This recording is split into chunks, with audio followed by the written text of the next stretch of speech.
Good day, human Latiosites. This is Latiosa Zero, and welcome to another Pokemon X and Y Wi-Fi battle.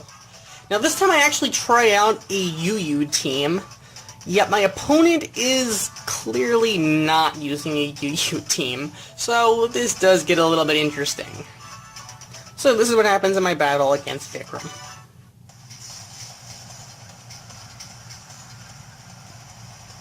So Vikram is issuing a challenge.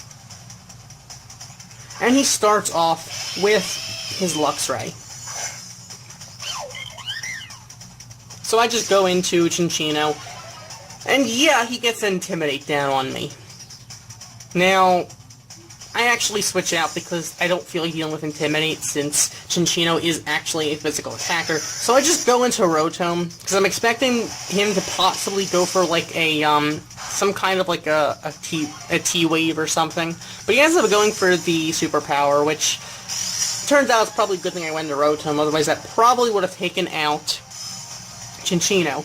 But Rotom actually goes first, the Quick Claw, goes for the Will-O-Wisp, and misses.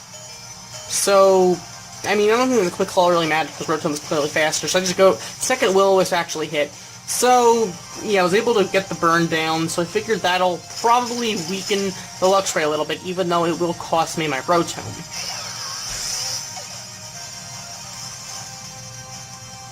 So, yeah. Now, I can't clearly go for a ground move because, well, it is ballooned. But I can go for the Tail Slap, but I miss. So he goes for the Wild Charge, which is not going to do too much damage, because Cinccino eats it up like a pro. So, as soon as but he actually does switch out his Luxray and go into his Azumarill. But to me that says, okay, maybe that's not a horrible thing, because now he can't Belly Drum his Azumarill. Because I'm going to bring him down below half damage. But I get that crit there, which is actually pretty big, because thanks to that crit, I'm able to one-shot the Azumarill. And that might actually change the game. So he goes into his Mayan Shell, my bad.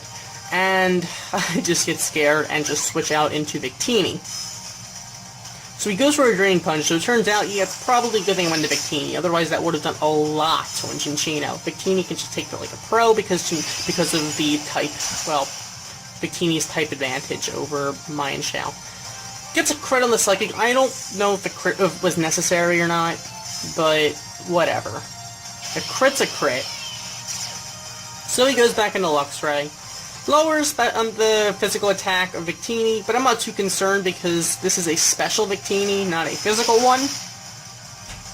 So, I managed to pop the balloon, but at this point it doesn't even really matter because I don't need a super effective move to get rid of it. Goes for that Crunch, but it's not going to do anything on Victini because, well, let's be honest, that burn was pretty big.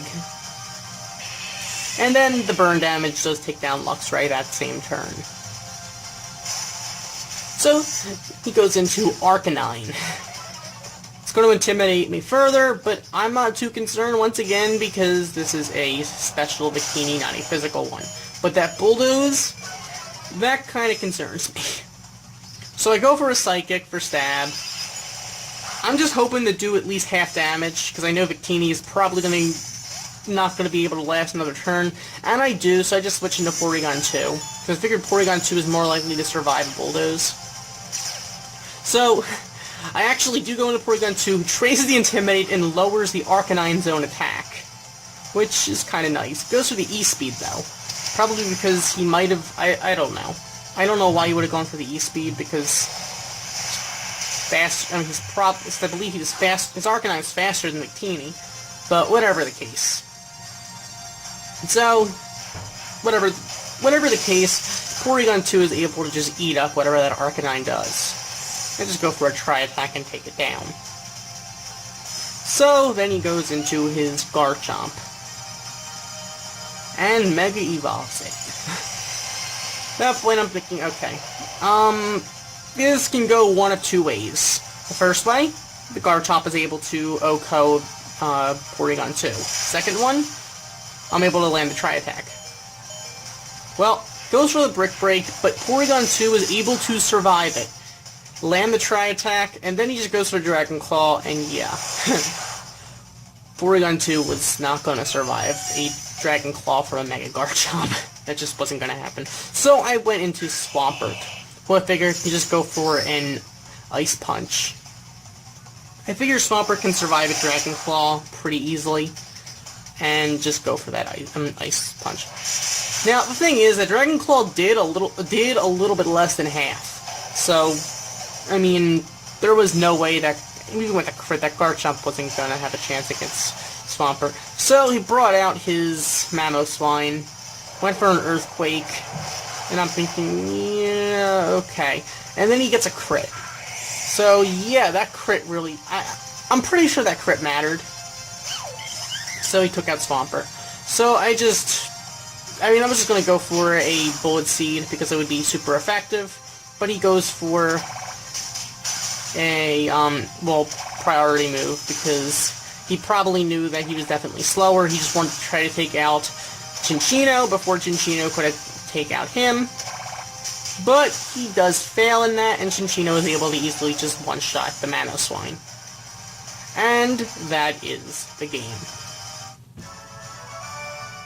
I really do love using Cinccino and Porygon 2 in Wi-Fi battles. They're just really fun Pokemon to battle with. Porygon 2 I think it is a little too broken though, because it's pretty much defensive as anything, plus offensive. But just fun, and Cinccino is just really fun with the skill link, to just go for a Tail Slap all day. Or even Bullet Seed if you want a sure hit. Rock Blast for Fire Flying Pokemon like Charizard and Talonflame. Even Gunk Shot just as a backup move. Cinccino's fun to use. So, thank you for watching. As always, like, comment, and subscribe, and I will see you next time. Goodbye.